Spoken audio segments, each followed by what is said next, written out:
Well, this is definitely a work in progress, but the big news is that we have managed to drag all of the 4-aught cables and all of the 10-2 cables across the boat so that the 4-aught cables are now coming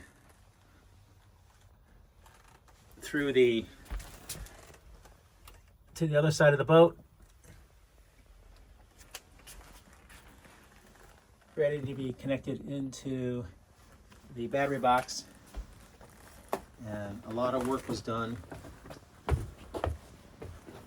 to drag them through the engine compartment underneath, through the bilge across here. You can see the double 4-aughts plus the 10-2s plus 250 feet of Cat 5 that are going to be, that are now inside the AC panel, routing to the negative bus bars. So we have some success here.